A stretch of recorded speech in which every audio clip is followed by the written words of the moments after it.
Assalamualaikum warahmatullahi wabarakatuh. Ketemu lagi dengan saya Wahyu Hadiana.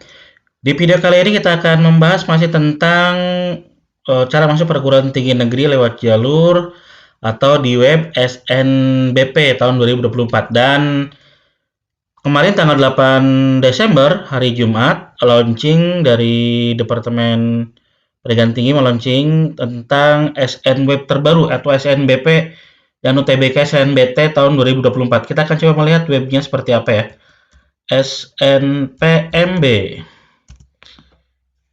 SNPMB tahun 2024. Nah, ada tampilan baru di SNPMB ini, tampilannya seperti ini webnya. Ini ada yang baru, halaman resmi seleksi nasional penerimaan mahasiswa baru untuk perguruan tinggi negeri. Ada info terkini, ada konferensi pers, tanggal diunggah 7 Desember, ini diunggah 8 Desember, ini diunggah 6 Desember. Berarti masih terbaru. Oke, kita akan lihat di menu sebelah kiri, ada menu sebelah kiri. Di sini ada beranda, ini tampilan beranda. Dan yang pertama kali seleksi yaitu adalah SNBP. Di web ini, di SNPMB ini yang khusus hanya untuk dua jalur, yaitu jalur SNBP yang ini dan jalur UTBK SNBT. Ini jalur rapot, ini jalur tes tulis. Dan ternyata yang didahulukan adalah jalur rapot dulu. Makanya kita akan coba lihat di SNBP, Seleksi Nasional Berbasis Prestasi.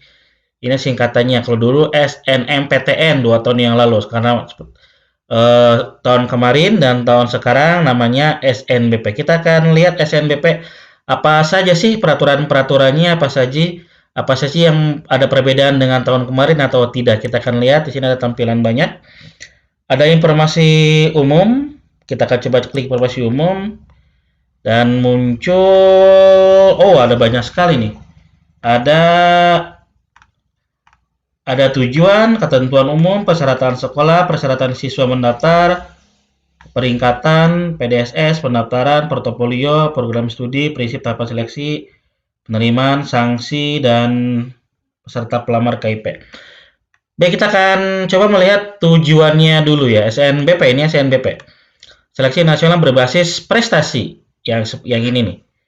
Tujuannya adalah yang pertama, memberikan kesempatan kepada siswa SMA, SMK, dan MA di dalam dan di luar negeri Sekolah Republik Indonesia atau SRI yang memiliki prestasi unggul untuk menempuh pendidikan tinggi di perguruan tinggi negeri PTN. PTN adalah perguruan tinggi yang diselenggarakan oleh pemerintah, meliputi PTN akademik, PTN vokasi, dan atau perguruan tinggi keagamaan Islam negeri.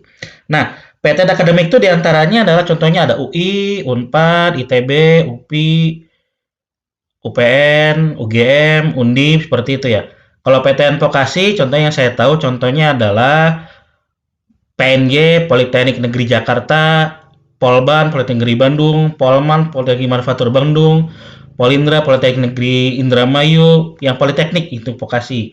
Dan atau perguruan tinggi keagamaan Islam negeri, contohnya berarti kayak UIN Jakarta, UIN Bandung, UIN Jogja, UIN Semarang, yang UIN Malang. Yang Islam ya. Nah, itu.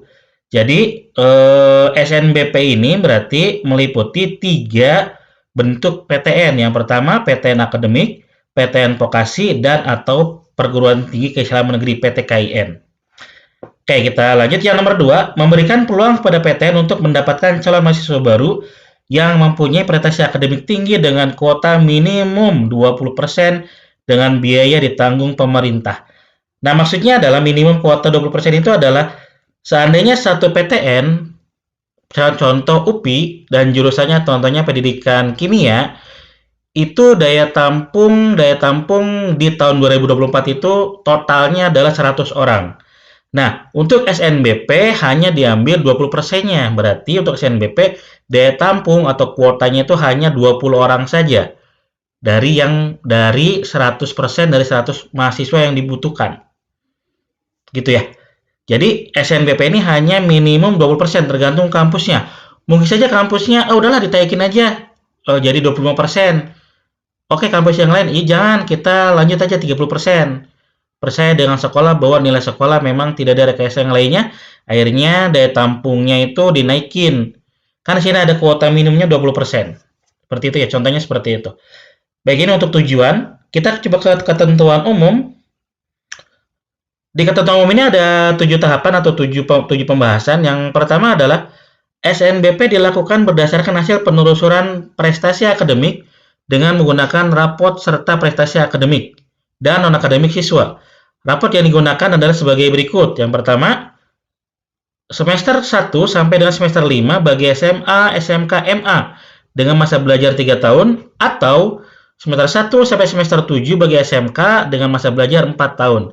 Jadi beda-beda ya. Kalau SM yang kebanyakan itu adalah SMA, SMK, SMA belajarnya 3 tahun. Berarti yang dinilai ataupun yang diseleksi itu adalah nilai raport dari semester 1 sampai semester 5. Nah, itu nanti pembahasannya beda lagi ya. Ya.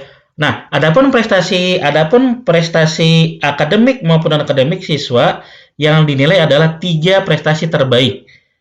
Contoh prestasi non-akademik itu ini dibuktikan dengan sertifikat.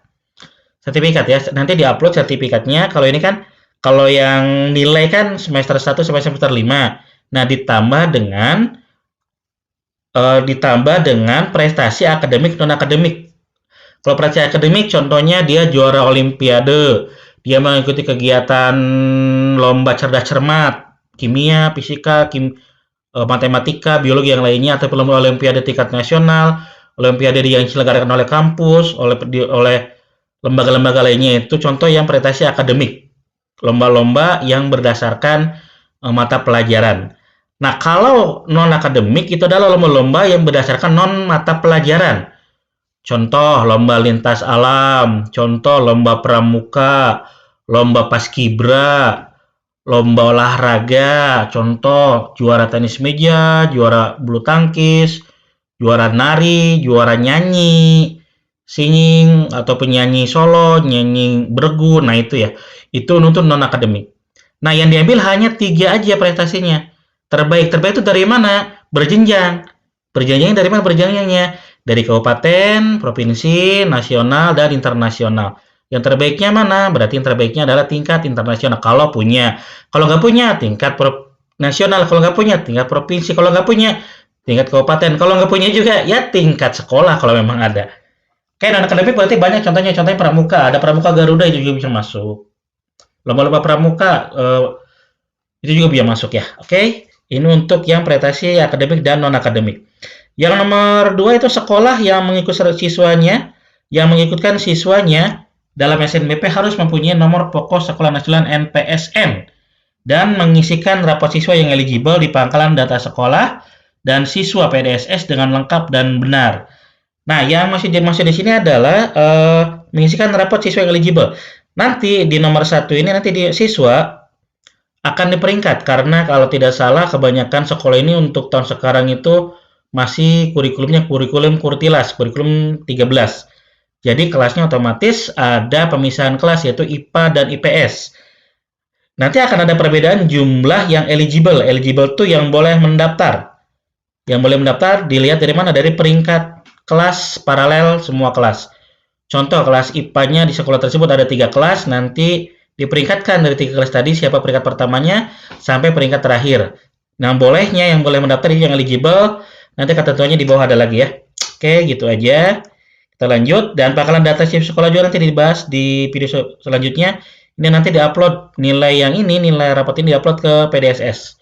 Bagi yang sekolah punya akun sekolah, bagi yang sekolah belum punya akun, silakan mendaftar. Nah, ini yang 3 nih. Sekolah harus memiliki akun SNPMB sekolah untuk pengisian data PDSS. Siswa harus memiliki akun SNPMB siswa untuk pendaftaran SNBP. Registrasi akun SNBP di sekolah dan registrasi akun SNPMB siswa dilakukan di portal SNPMB itu nanti ya. Yang ketiga, yang keempat, siswa yang berhak mengikuti seleksi adalah siswa yang memiliki nomor induk siswa nasional NISN, memiliki prestasi unggul dan rekam jejak prestasi akademik di PDSS. Jadi tiga yang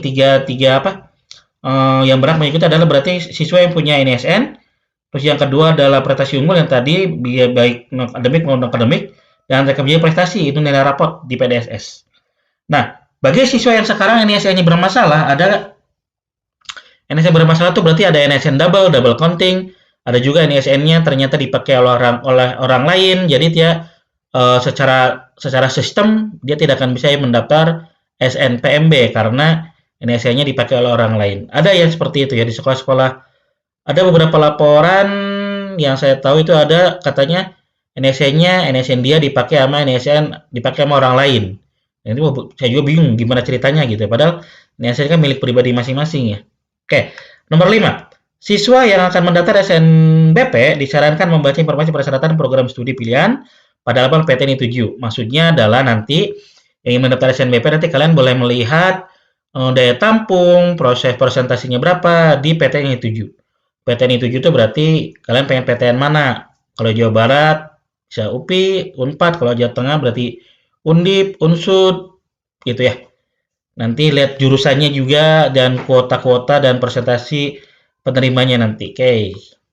Yang keenam, siswa yang dinyatakan lulus jalur seleksi SNBP 2024, SNBP 2023, dan seleksi masuk perguruan tinggi negeri SNPN 2022 tidak dapat mendaftar UTBK SNBT 2024. Nah, ini yang baru nih.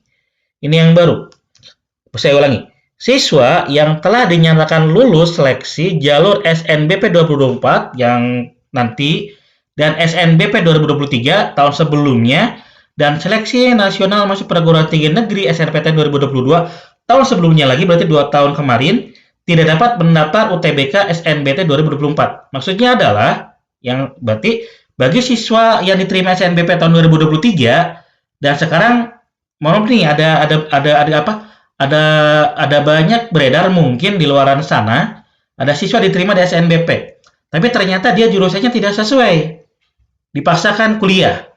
Ternyata kuliahnya ya tidak tidak apa ya tidak berminat kuliahnya karena jurusannya tidak sesuai. Akhirnya mau mengikuti UTBK tahun 2024. Nah, menurut peraturan ini tidak boleh. Jadi tetap kalian harus kuliah sesuai jurusan yang diterima di SNBP 2023. Kalau tahun kemarin mungkin masih bisa ya. Tahun kemarin tidak ada peraturan seperti ini tahun kemarin nih. Karena ada peraturan terbaru nih, ini peraturan terbaru nih. Saya ulangi ya.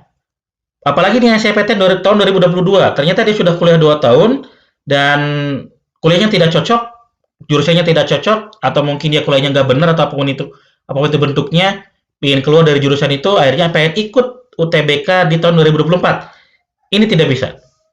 Kalau melihat peraturan yang di sini. Oke. Nomor 7. Siswa yang dinyatakan lulus jalur SNBP 2024 tidak dapat mendaftar seleksi jalur mandiri di PTN manapun. Wah, ini juga baru nih. Nomor 6, nomor 7 peraturan baru. Bahwa siswa yang lulus jalur SNBP 2024 tidak dapat mendaftar seleksi jalur mandiri di PTN manapun. Jadi nanti seleksi perguruan tinggi negeri itu ada 3 ya, ada 3 jalur. Yang pertama jalur SNBP yang kita bahas ini. Yang kedua jalur UTBK SNBT yang ini. Yang keempat, yang ketiga jalur mandiri yang ini. Jadi menurut peraturan yang sekarang di nomor 6 nomor 7, yang lulus SNBP tahun 2024 itu otomatis tidak bisa mendaftar di UTBK dan jalur mandiri. Wajib mengikuti atau daftar ulang di jalur SNBP tahun 2024 jika dia lulus. Dan wajib kuliah sampai selesai. Kecuali dia daftar swasta, itu mungkin boleh kayaknya. Wah, luar biasa nih. Ini ada 2 peraturan baru, ini nomor 6 dan nomor 7. Ini ada peraturannya. Mohon disimak bagi teman-teman yang lain yang ingin mendaftar jalur SNBP ya. Kenapa? Karena memilih jurusannya harus tepat dan sesuai.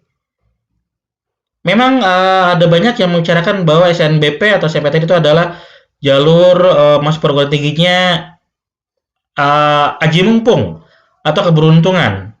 Ada yang mengatakan seperti itu. Udahlah kita daftar aja, mudah-mudahan diterima. Kalau nggak diterima pun ada UTBK. Jurusannya, ya udah jurusannya yang gimana aja lah, yang penting, ya, nah itu ya. Jadi ada bahasa seperti itu. Menurut saya nanti kalian tahun sekarang ini, kalau memang peraturan ini berlaku, ini berlaku banget nih. Berarti ya harus memilih jurusan yang tepat. Oke, kita lanjut di persyaratan sekolah. Yang pertama ada SMA, SMK, dan MA yang punya NPSN. Yang kedua, ketentuan akreditasi untuk alokasi siswa eligible. Nah, yang ini nih. Jika akreditasinya A, maka 40% terbaik di sekolah. Jika akreditasinya B, 25% terbaik di sekolah. Jika akreditasinya C dan lainnya, 5% terbaik di sekolah. Nah, maksudnya adalah akreditasi sekolah itu menentukan jumlah siswa yang boleh mendaftar di SNBP tahun 2024 maupun tahun-tahun sebelumnya. Kalau yang kurtilas karena ada IPA dan IPS nanti dibagi. Contoh, jumlah total IPA contohnya 100 orang. Jumlah total IPA dari beberapa kelas, contohnya 100 orang. Berarti nanti yang boleh mendaftar itu hanya 40% terbaik di kelas IPA. Berarti hanya peringkat 1 sampai 40 saja yang boleh mendaftar. Peringkat 41-nya itu tidak boleh. Pak, bagaimana kalau peringkat 40 dan 41-nya nilainya sama? Itu dilihat, itu ke sekolah yang menentukan. Dari mana? Dari prestasi akademik, non-akademik, dari kelakuan, dari apa sekolah yang menentukan. Apakah dia berhak, dia boleh mendaftar SNBP atau tidak di tahun 2024. Gitu ya. Kalau yang krisinya B hanya 20% terbaik di sekolah. Video kali ini kita akan bahas sampai persyaratan sekolah, nanti kita akan lanjut di video berikutnya, bahas tentang persyaratan siswa mendaftar, mudah-mudahan sampai ke pendaftaran portofolio. Terima kasih, dan yang tiga, jika ada bertanya silahkan kalian komen di bawah, akan saya mencoba menjawab kalau memang bisa saya jawab. Kalau tidak bisa jawab, berarti nanti akan cari jawabannya. Sekian dari saya, wassalamualaikum warahmatullahi wabarakatuh.